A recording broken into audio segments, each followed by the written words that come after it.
About 2 o'clock the mist cleared away, and we beheld, stretched out in every direction, vast and irregular plains of ice, which seemed to have no end.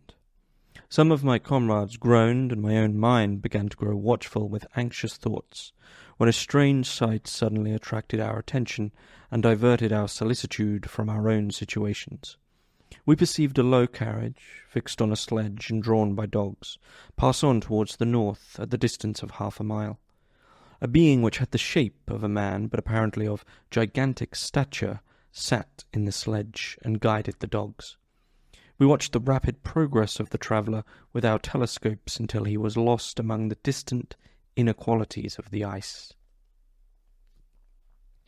An excerpt there from Mary Shelley's 1818 novel, Frankenstein, or The Modern Prometheus. Possibly a gothic romantic novel, or just a horror, or a gothic novel, or, in my own opinion, not really a novel about science, not really a novel about progress or overachievement.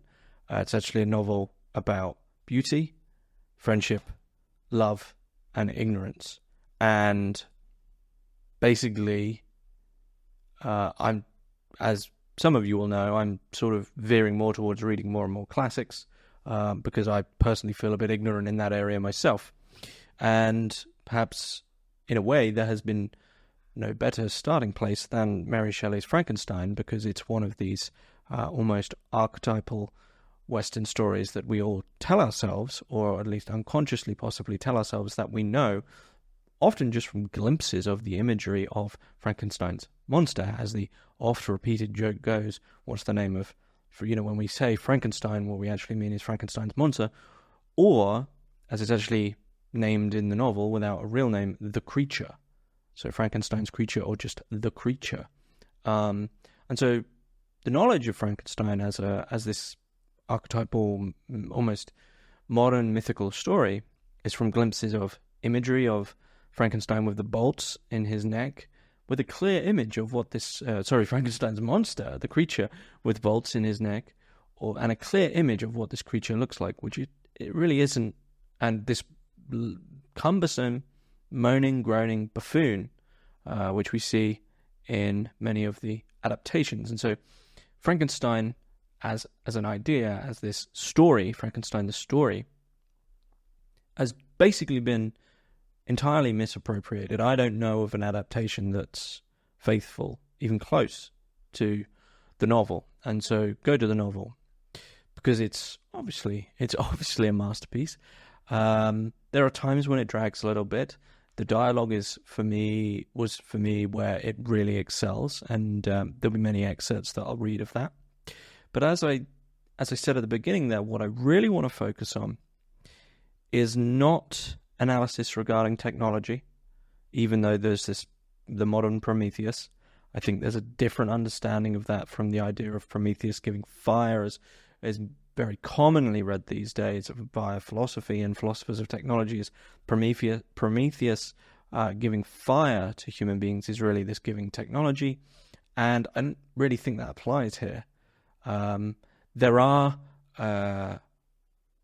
as per the introduction, and as per a lot of scholarship, there are, let's say, feminist elements in the sense of being written in 1818 and the scientific mind of the day as this masculine endeavor to overcome, let's say, mortal or human limitations. There's certainly a background of that there, but I think in the oft-repeated tale of, or idea of, missing the moon by looking at the finger pointing at it, or the arm pointing at it, there is this great irony that the story that I think, the story that I'll get to the structure, but the story that the Frankenstein the novel revolves around, which is really a combining of about 4 stories in a way, is the story of the creature as told by the creature. And it's this orbit around the creature which is the story in the creature's fantastic articulation. And so we miss even listening to the creature himself, because we're caught up in, oh my god, what have we done? this silly procrastination of Victor Frankenstein, who is ultimately just basically an asshole and a moron, and very unlikable, to be quite honest, and very ignorant, and rushed and pedantic and kind of annoying at times. Immersed in this world often of pleasantries and, quaint marriages and beautiful scenery and everything that is beautiful and right, pure, that needs just something simple, is ignored, and even when it cries out for it. And so much of the scholarship and so much of the adaptation of this story and the appropriation of this story has quite literally just ignored the monster, the creature. It has ignored the voice of, let's say, the oppressed, the voice of the other in this novel. It's just ignored it, even though, as you will see, the creature is explicit in how he is apprehending the world, and there's great beauty in that, but just the Frankenstein has just been bastardized and ruined. Anyway, I'll go through the plot as per usual, and then draw on some themes, and then talk about the creature who is ultimately just lovable and just doesn't, you'll hopefully I will be able to explain what I mean by that. So it's sort of a recursive story in a way, because we begin actually with some letters. We're set in the 18th century, and it begins with the documentation. The introductory narrative is correspondence, so a grouping of about 6 letters between Captain Robert Walton and his sister Margaret Walton Saville. And one of the things that's made apparent in these letters from this captain, who really has overstepped the bounds of what is really possible for human beings and is currently trapped, his ship is trapped in ice in the Arctic Ocean. So much like Victor Frankenstein, who eventually goes on, and by the way, there's full spoilers in this, by the way, much like Victor Frankenstein, who goes on to overstep the bounds of human limitation, we begin with someone who also has overstepped the bounds of limitation. And yet what we might ignore in these quick opening letters in a way, and the book moves fast in a fantastic sense, is that Robert Walton makes it clear to his sister, as he's trapped in this cold and this ice, which is a great theme running through the novel, a great aesthetic theme. One of the things that he bothers to write back, you think this great explorer stuck in the 18th century in the Arctic Ocean, of all the things at that point in time you could write back to your sister about, what have you seen, what is it like to go on such a journey, what is it to reach beyond, beyond all human limitation. But what in one of his letters, and a couple of other times, does he mention to his sister at this point in time? He really wants a friend. He wants a true friend. So the book opens with someone who ultimately should feel absolutely alive in the ultimate nth degree situation of human exploration of the Arctic Ocean via boat in the 18th century. And even that can't scratch the itch of loneliness and of feeling alive. And so it opens with this great masculine figure just admitting to his sister that he wants a friend. And the excerpt that I read, this eventually happens from this boat, that within these letters, Robert Walton mentions he saw this dog sled with this gigantic figure, which, kind of going into the novel now, you go, okay, that's obviously the creature. And then the ice splits apart, freeing the ship, and the crew rescues someone else, not the creature.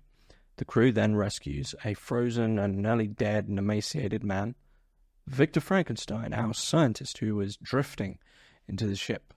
And so it opens with this strange way of stories within stories and tales within tales, and everything at a distance and everything kind of at a seclusion of being told from certain points of view in isolation, in a way that builds this eerie sense that something is coming, or something's around the corner, or maybe everyone is lying in it.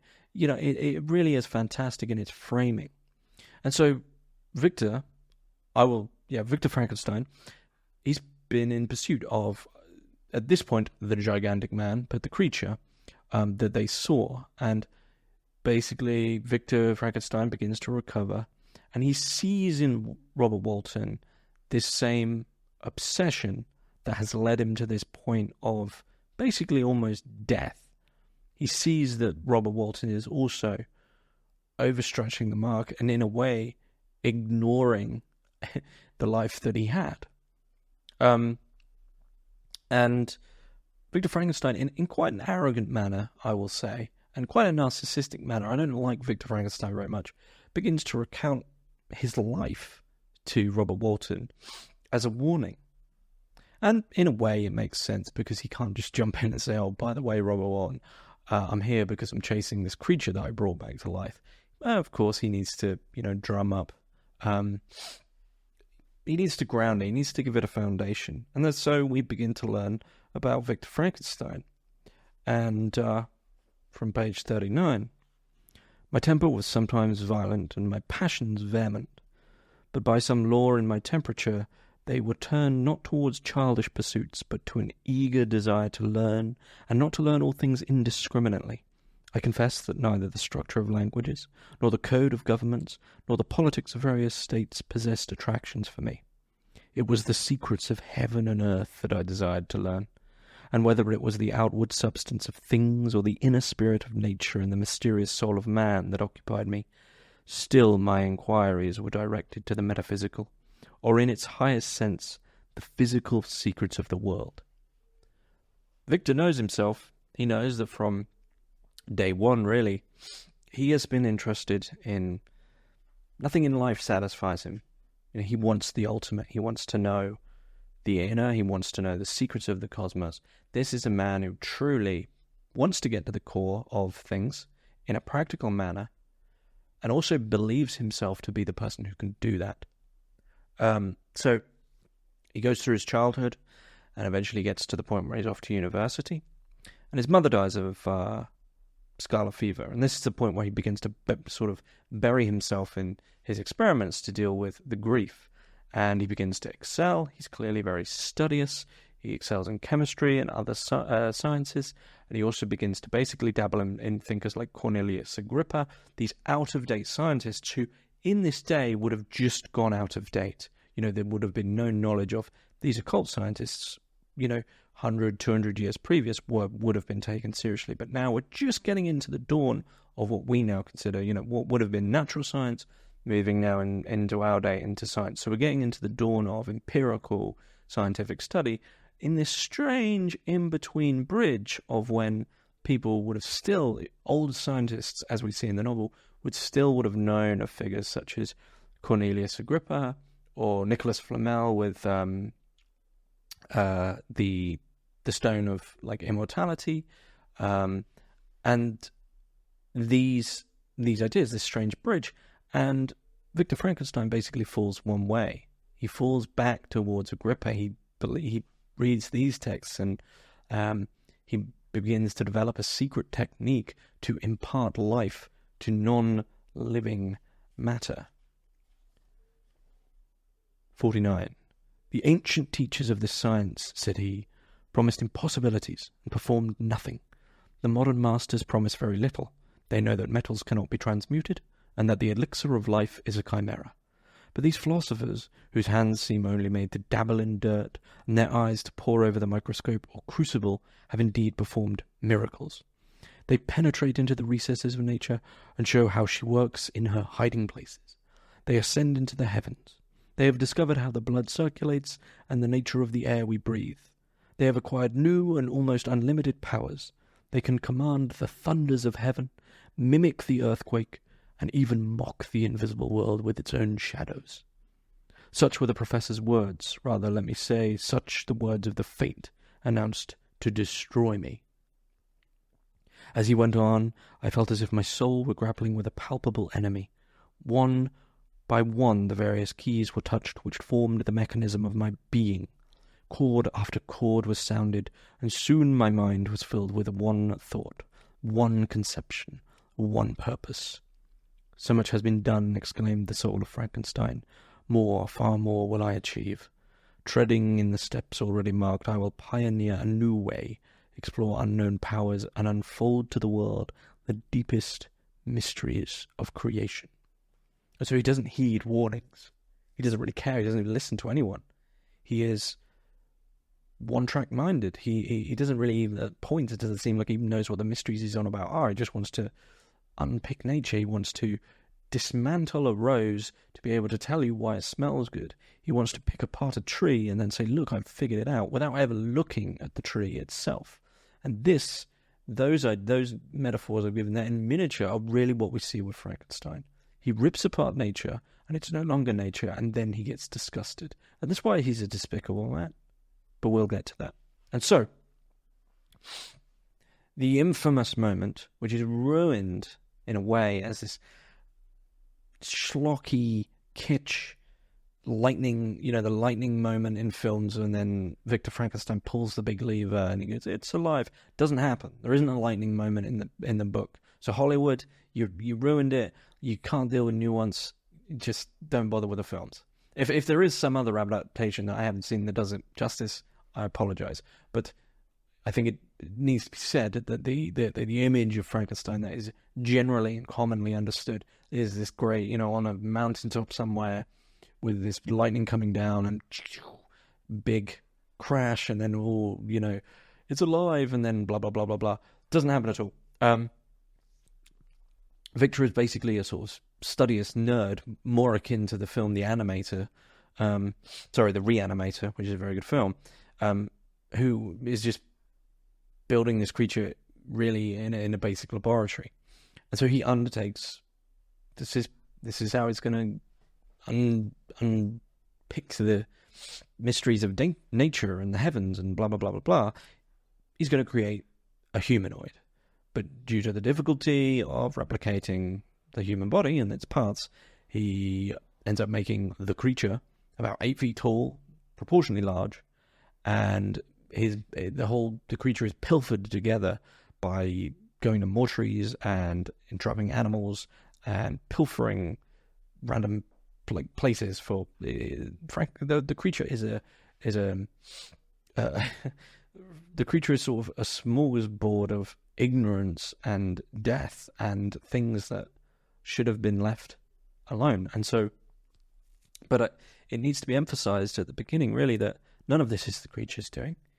This is a creature that is willfully being brought into being by someone else's will. This isn't... And one thing to mention about this being a horror, just a little diversion here. When we read it today in 2024, then the idea of this as a horror, it's such a common idea of something being reanimated, whether it's a zombie, whether it is a Frankenstein, whether it is even a robot. But the notion of autonomous life outside of the usual bounds of human conception or animal conception, natural conception, is to us today sort of a common occurrence with something like an AI or a robot or fictional plot devices, as I've said, such as zombies. And so the horror of this in the singular is a bit dampened for us. Equally, even though the term secular society or atheist society or secular society, as I said, is a bit untrue, reading this from the position of what we all unconsciously apparently accept as default as a secular society where belief in a higher God is on its way out, is vastly different from 1818, where the notion of a creature and a life created outside of God's grace would have been much more of a striking image of horror. An unholy creature coming to life is a vastly different thing. So that's something to bear in mind as really how this has possibly changed from a horror to actually something a bit more romantic and gothic. And so eventually the moment, in a way that we've all been waiting for, that we apparently all know about, which I will read in full. It's quite a long excerpt, but this is really the dawn of Frankenstein, and I'll explain via the plot how we get to this. But this Frankenstein's creature coming alive. Well, this is from the creature's own narrative, which I'll get to in the plot. But how can I describe my emotions at this catastrophe? Or how delineate the wretch whom with such infinite pains and care I had endeavoured to form? His limbs were in proportion, and I had selected his features as beautiful. Beautiful, great God! His yellow skin scarcely covered the work of muscles and arteries beneath. His hair was of a lustrous black and flowing, his teeth of pearly whiteness. But these luxuriances only formed a more horrid contrast with his watery eyes, that seemed almost of the same colour as the dun-white sockets in which they were set. His shrivelled complexion and straight black lips. My apologies, this is from Victor Frankenstein. The different accidents of life are not so changeable as the feelings of human nature. I had worked hard for nearly 2 years for the sole purpose of infusing life into an inanimate body. For this I had deprived myself of rest and health. I had desired it with an ardour that far exceeded moderation. But now that I had finished, the beauty of the dream vanished, and breathless horror and disgust filled my heart. Unable to endure the aspect of the being I had created, I rushed out of the room and continued a long time traversing my bedchamber, unable to compose my mind to sleep. At length lassitude succeeded to the tumult I had before endured, and I threw myself on the bed in my clothes, endeavouring to seek a few moments of forgetfulness. But it was in vain. I slept, indeed, but I was disturbed by the wildest dreams. I thought I saw Elizabeth in the bloom of health walking in the streets of Ingolstadt. Delighted and surprised, I embraced her, but as I imprinted the first kiss on her lips, they became livid with the hue of death. Her features appeared to change, and I thought that I had held the corpse of my dead mother in my arms. A shroud enveloped her form, and I saw the grave worms crawling in the folds of flannel. I started from my sleep with horror. A cold dew covered my forehead, my teeth chattered, and every limb became convulsed, when, by the dim and yellow light of the moon, as it forced its way through the window shutters, I beheld the wretch, the miserable monster whom I had created. He held up the curtain of the bed, and his eyes, if eyes they may be called, were fixed on me. His jaws opened, and he muttered some inarticulate sounds, while a grin wrinkled his cheeks. He might have spoken, but I did not hear. One hand was stretched out, seemingly to detain me, but I escaped and rushed downstairs. I took refuge in the courtyard belonging to the house which I inhabited, where I remained during the rest of the night, walking up and down in the greatest agitation, listening attentively, catching and fearing each sound as if it were to announce the approach of the demoniacal corpse to which I had so miserably given life. Oh, no mortal could support the horror of that countenance. A mummy again endued with animation could not be so hideous as that wretch. I had gazed on him while unfinished. He was ugly then, but when those muscles and joints were rendered capable of motion, it became a thing such as even Dante could not have conceived. And so what we can see there from Victor Frankenstein is he's a melodramatic procrastinator who just avoided, right? For me, this is actually the saddest moment. Sorry to pop the bubble of that awesome horror. But for me, I think the most important line in the novel is this. One hand was stretched out, seemingly to detain me. Everything you need to know about the creature and Victor Frankenstein is in that sentence. The creature who Victor Frankenstein has just, technically from his responsibility, his will, his need to discover the mysteries of life, have imbued this strange hodgepodge flesh creature with life. And this creature, in coming to life, is reaching out for someone, much like an infant would. He's reaching out ultimately to the father who willed him into existence. And what does Victor Frankenstein's first thought about the creature he has made? Seemingly to detain me. What a fool. What an absolute fool. Victor, did you ever think that maybe the monster just needed you at that moment of coming into the world? You buffoon. So, despite all of Victor's efforts to make it beautiful Victor, of course, sees it as hideous and dull and fleshy and watery eyes. And so he's repulsed by his work, and Victor flees, and he's wandering around like some sort of fool, and he takes his friend Clerval, who is a character I haven't really focused on at all here, eventually back to his childhood friend, Clerval, Henry Clerval, back to his apartment in this great worry, fearful of his friend's reaction to see the monster. However, when Victor returns, the creature's gone, which to me is actually a moment of great comedy. I think it's hilarious. The idea of from afar, because none of this is really shown to you. Victor has spent all his time building this creature that he really had absolutely no proof was violent or anything like that. I mean, this creature's basically waking up from this strange, unholy, Gnostic hangover, and he is, reaching out to Victor like, dude, what the hell have you done, man? Like, what's going on? Victor then buggers off to go for his friend like some drama queen, and he's mucking around with his mate, saying, "Oh, I've done this." And in the time that they're talking about it, the monster's just sort of got up and gone, "Well, I guess I'll bugger off." And so they go back, and the creature's gone. I don't think this is a horrifying moment at all, because you're projecting onto the monster and the creature. If you think you're scared, oh my God, what's the monster going to do? Well, we don't actually know. We only know it from Victor's point of view, and Victor, as we have actually seen up to this point, is a megalomaniac. And what happens actually next in the story is we don't really hear about the creature for a bit, because Victor forgets about the creature. Victor has created, and the only man ever to have given life to a creature, and to literally bring something to life outside of conception, obviously, he forgets about it. He forgets about his 8-foot lumbering creature and just goes on about his bloody life. I mean, this is a fool. This is a moron. And he then, literally after this whole scene, he's on about how he then goes into the study of languages with Clerval, and he considers himself very, very happy. However, lo and behold, his brother William is then murdered.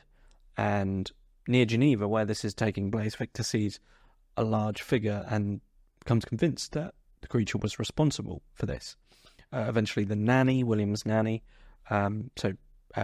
Victor's younger brother William, gets killed. Victor's brother's William's nanny gets framed for it. And Victor basically believes no one will believe him if he testifies, even though, to be honest with him, Clerval probably did believe him. He probably could show them some certain things. He could have probably recreated it. And, he seems a man of some social stature, so he could have stepped in. This in my opinion, is a very low moment, because Justine is actually hanged for the crime that she hasn't committed, that the creature committed. And Victor doesn't speak up, even though it seems to me ultimately pride, the reason that he doesn't admit, because he doesn't want to admit that he's been mucking around making things come to life. So Victor is then ravaged, as we'd imagine, by grief and guilt, and he takes up mountain climbing in the Alps to sort of as a thing to do. Now, once again, not really taking much responsibility for anything.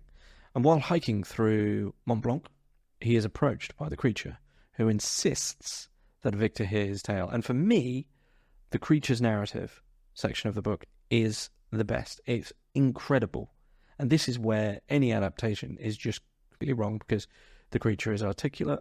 He's full of love. He loves life early on. This you'll see. And he is at odds trying to grasp the beauty of the world. The creature is fantastic. But when he's in the Alps, Victor is approached by the creature, who insists, because obviously Victor is like ready to kill this guy and wants him gone, but the creature insists that Victor hear his tale.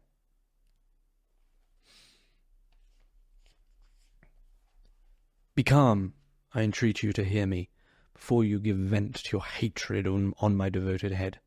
Have I not suffered enough that you seek to increase my misery? Life, although it may only be an accumulation of anguish, is dear to me, and I will defend it. Remember, thou hast made me more powerful than thyself. My height is superior to thine, my joints more supple. But I will not be tempted to set myself in opposition to thee. I am thy creature, and I will be even mild and docile to my natural lord and king, if thou wilt also perform thy part, the which thou owest me. O Frankenstein, be not equitable to every other, and trample upon me alone, to whom thy justice and even thy clemency and affection is most due. Remember that I am thy creature. I ought to be thy Adam, but I am rather the fallen angel whom thou drivest from joy for no misdeed. Everywhere I see bliss, from which I alone am irrevocably excluded. I was benevolent and good. Misery made me a fiend. Make me happy, and I shall again be virtuous. It's sad. And how anyone could ignore this. It's in plain writing. The guy just wants to be happy. He says he sees bliss everywhere. He doesn't want to hurt anyone. The creature is a bloody vegetarian. He's been eating berries in the woods. He doesn't even want to eat meat. And everyone ignores this. The creature is a beautiful soul, more beautiful than any other of these boring middle-class schmucks in the book. And yet we ignore it because, it's the creature. So what? He's an 8-foot flesh demon or whatever. The guy's a vegetarian. He's kind. He sees bliss everywhere. And what does he want? He's honest. At least he's honest. He wants happiness. So the creature's intelligence and articulation, he learned language very quickly, and he after he stumbled out of the laboratory, he ended up in a forest, somewhat sort of like a sort of strange semi-Eden for him, where he's eating berries, and he lived next to a hut where they were learning languages, and he learned languages. He also finds a satchel of books with Paradise Lost and a few others in it, which is imbuing him with a certain language. He's extremely intelligent, extremely articulate, and very, very honest. And he's been living alone in the wilderness. It is with considerable difficulty that I remember the original era of my being. All the events of that period appear confused and indistinct. A strange multiplicity of sensations seized me, and I saw, felt, heard, and smelt at the same time, and it was indeed a long time before I learned to distinguish between the operations of my various senses. By degrees I remember a stronger light pressed upon my nerves, so that I was obliged to shut my eyes. Darkness then came over me, and troubled me. But hardly had I felt this when, opening my eyes, as I now suppose, the light poured in upon me again. I walked, and I believe descended. But I presently found a great alteration in my sensations. Before, dark and opaque bodies had surrounded me, impervious to my touch or sight. But I now found that I could wander on at liberty, with no obstacles which I could not either surmount or avoid. The light became more and more oppressive to me, and the heat wearying me as I walked. I sought a place where I could receive shade. This was the forest near Ingolstadt, and here I lay by the side of a brook, resting from my fatigue until I felt tormented by hunger and thirst. This roused me from my nearly dormant state, and I ate some berries, which I found hanging on the trees or lying on the ground. I slaked my thirst at the brook, and then lying down, was overcome by sleep. And ultimately, the creature has in a way, fallen. He's like a fallen Gnostic angel who's fallen into an Eden of his own creation. He's found a forest, he's eating berries, but he shouldn't be. He shouldn't be there. He knows he's not right. And so, to go back to the plot, he eventually finds he's living in this woodland next to a sort of a house, and he finds that everyone he tries to interact with, communicate with, or have anything to do with, are afraid of him, and they immediately hate him due to his appearance. It is a pure alienation of some kind, a pure ostracization because of how he looks.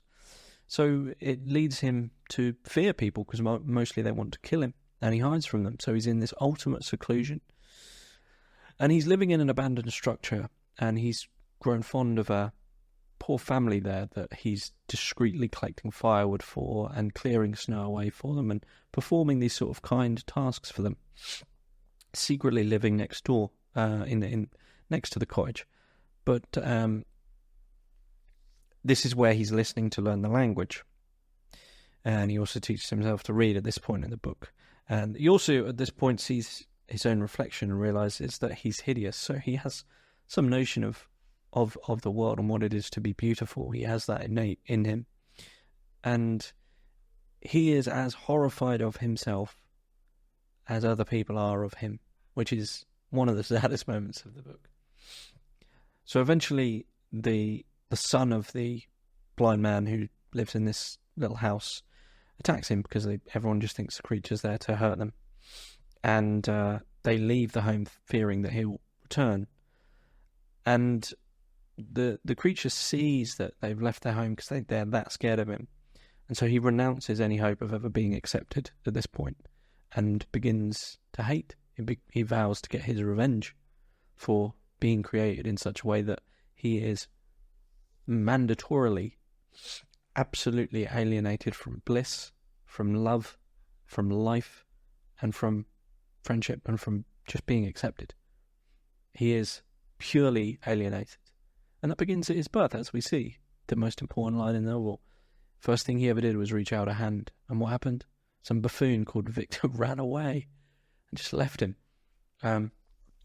He left him to come into the world by his own devices.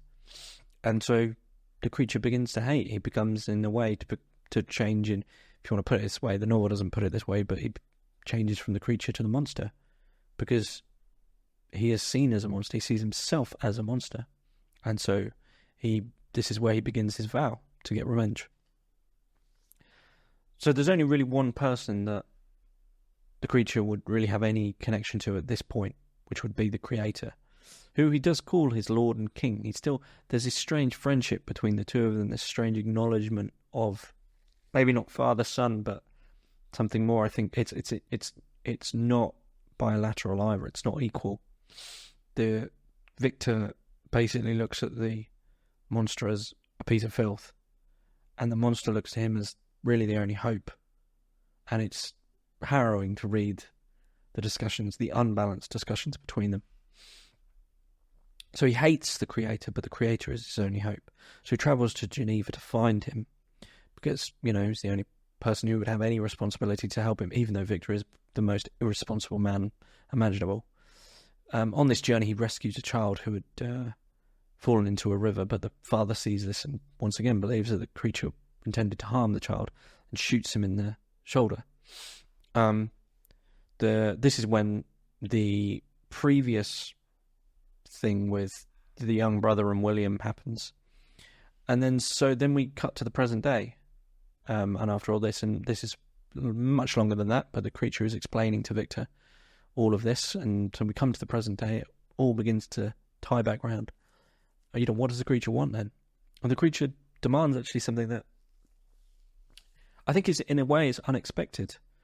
And it's simple. The creature demands that Victor create a female companion like himself. So not only do we begin with Robert Walton wanting a friend, who he himself has overreached the bounds of humanity and ignored the basics of love, we reach all the way around to the creature, who is someone who literally cannot get love unless Victor makes him the equivalent, a female companion like himself. And he argues with Victor. He says that it is his right as a living being to have the right to happiness. That's all he wants, is to be happy.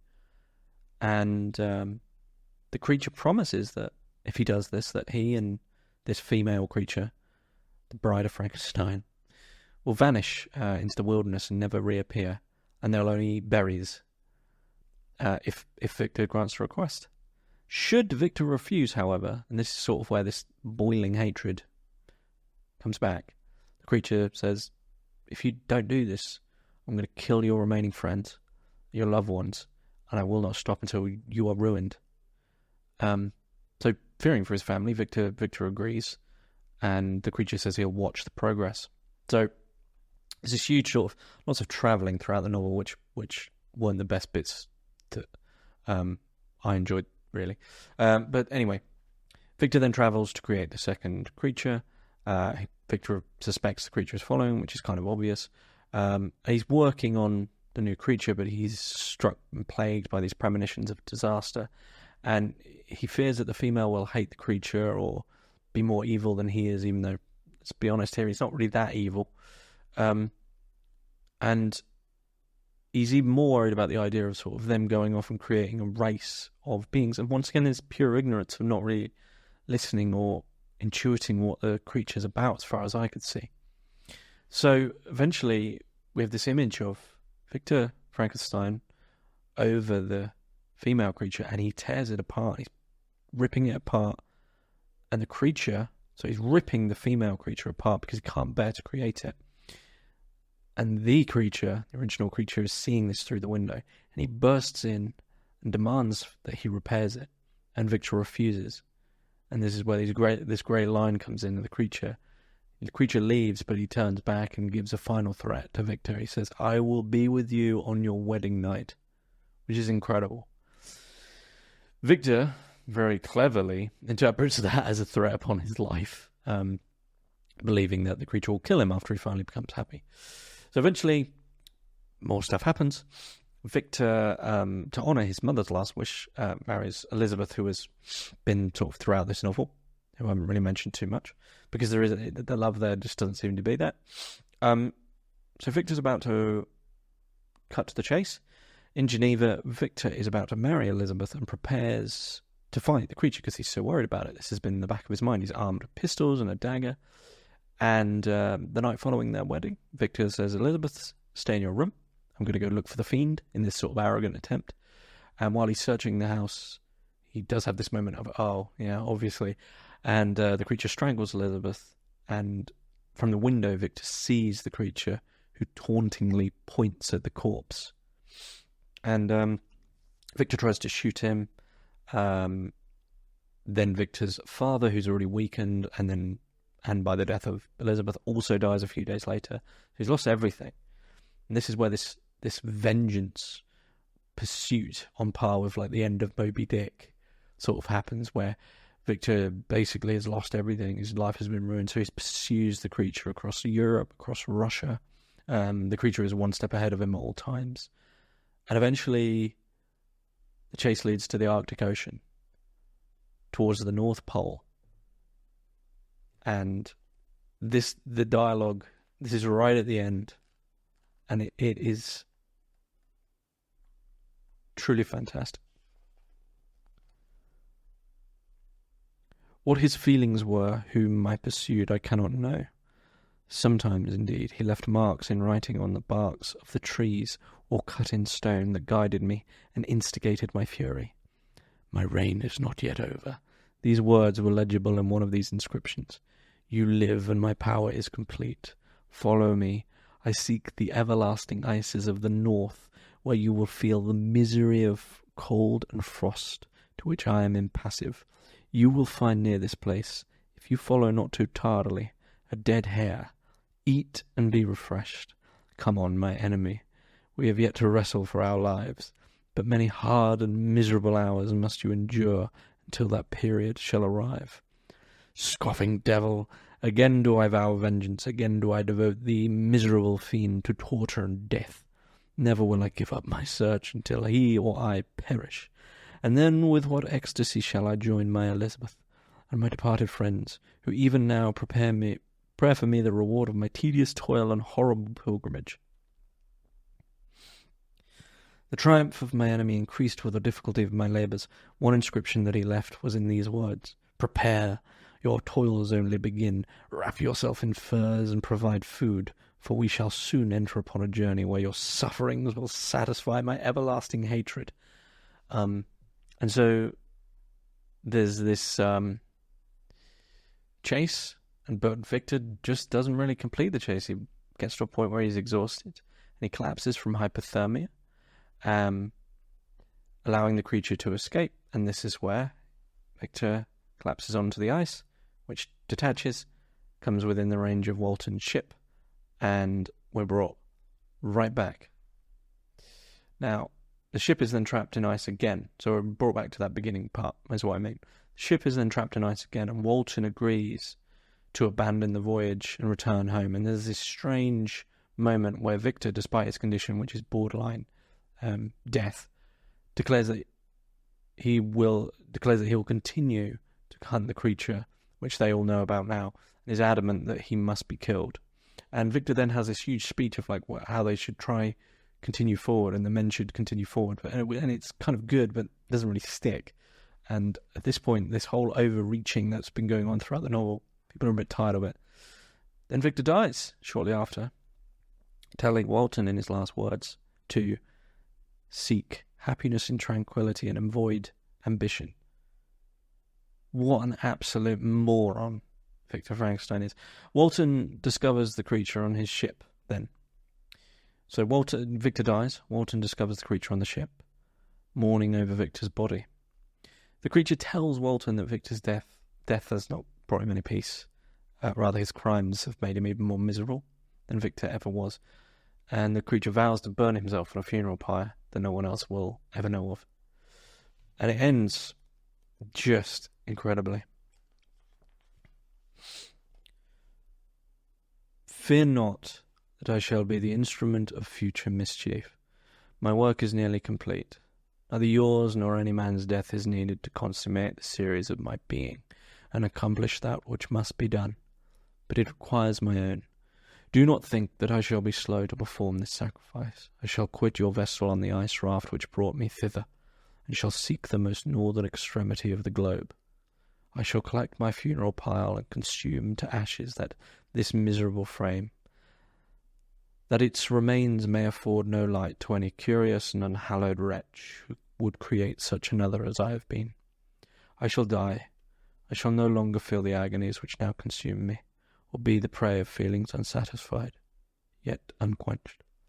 He is dead who called me into being, and when I shall be no more, the very remembrance of us both will speedily vanish. I shall no longer see the sun or stars, or feel the winds play on my cheeks. Light, feeling, and sense will pass away, and in this condition must I find happiness. Some years ago, when the images which the world affords first opened upon me, when I felt the cheering warmth of summer, and heard the rustling of the leaves and the warbling of the birds, and these were all to me, I should have wept to die. Now it is my only consolation, polluted by crimes and torn by the bitterest remorse. Where can I find rest but in death? Farewell. I leave you, and in you the last of humankind, whom these eyes will ever behold. Farewell, Frankenstein. If thou wert yet alive and yet cherished a desire of revenge against me, it would be better satiated in my life than in my destruction. But it was not so. Thou didst seek my extinction, that I might not cause greater wretchedness. And if yet, in some mode unknown to me, thou hadst not ceased to think and feel, thou wouldst not desire against me a vengeance greater than that which I feel. Blasted as thou wert, my agony was still superior to thine, for the bitter sting of remorse will not cease to rankle in my wounds until death shall close them forever. But soon, he cried with sad and solemn enthusiasm, I shall die, and what I now feel be no longer felt. Soon these burning miseries will be extinct. I shall ascend my funeral pile triumphantly, and exult in the agony of the torturing flames. The light of that conflagration will fade away. My ashes will be swept into the sea by the winds. My spirit will sleep in peace, or if it thinks, it will not surely think thus. Farewell. He sprung from the cabin window, and as he said this, upon the ice raft which lay close to the vessel, he was soon borne away by the waves and lost in darkness and distance. And so, I really don't think it's a stretch. I think it's an ignorance to draw in notions of science or programming. Read it in that way. But I think in doing that, you're missing the thing that Victor Frankenstein missed, which is the outstretched hand from the creature. This creature who, even till his last memories, were of the warmth of summer and of birds singing, but he just didn't have the love from anyone to allow him to experience that with other people. Do I think his misery and his hatred and his violence is just? Perhaps it's the only just violence there's ever been because of the fact of his creation. That in the sense that every man has the right to happiness and the right to love, he was forbidden that. And so he is the anomaly of creation in that sense. But at the same time, we see there at the end, this is a learned vegetarian who just happened to have the mottled, horrible appearance that scared people, their own projections. This being that didn't want to hurt anyone, and whose last thoughts, before ending himself, lest he harm any more, and harming himself in such a way that such supposed evil could not be continued. His last thoughts were of warm summer and birds singing.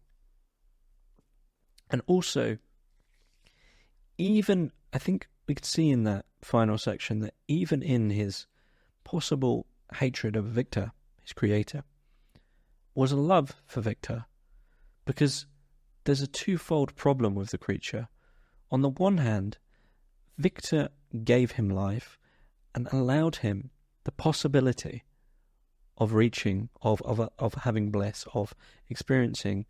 The novel is filled to the brim with beautiful descriptions of nature.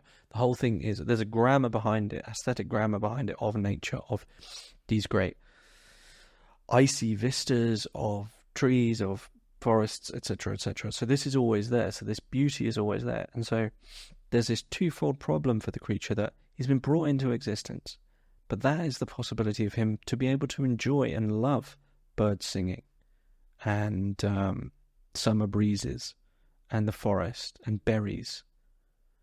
But the person who brought him into existence didn't bring him into existence. And so I think on one hand he loves Victor Frankenstein for allowing him the possibility, but he hates him for not being there for him as ultimately his parent, and possibly as his god. Is abandoned by his only god. And so there's that's why he focuses on the sense data. He's quite literally brought into existence by this god man, Victor Frankenstein. But who is this god man? He's a buffoon. He's an ignorant, procrastinating, childish buffoon who, I think, possibly in the creature's naivete, he still loves at the end, and still actually mourns as a friend. Mourns as the only person who could ever understand him. And so I don't really think there's too much to be seen there. You know, intellectually you could analyse it in the, it's a commentary on science, or it's a commentary on maleness in science, or it's a political commentary, or it's a commentary on technology, which I've the typical philosophical reading in the sense that it's a commentary on technology. That's a reach. I found that I didn't see anything like that in there. It's a commentary on willful ignorance regarding the outstretched hand of the creature. If you abide by the point of view of Victor Frankenstein, then he wanted to detain me, you fool. It's a beautiful novel, filled. I don't find it horrifying at all. I think it's filled with love and sadness and melancholy and beauty. And that's my review. I mean, I've been going on for a long time because I went through the whole plot. But it's really great. And I mean, in a strange way, I often say when to read it, what would work. I mean, it's a bit of an icy novel. It would be a great read in winter. But ironically, like, you want to read it in winter with a hot chocolate, if that makes sense. Yeah. But I'd be interested to know what people think about the creature. I thought he's great. I didn't like Victor at all. Anyway, those are my thoughts and sort of overview of Mary Shelley's Frankenstein. I hope you enjoyed. Thanks for listening.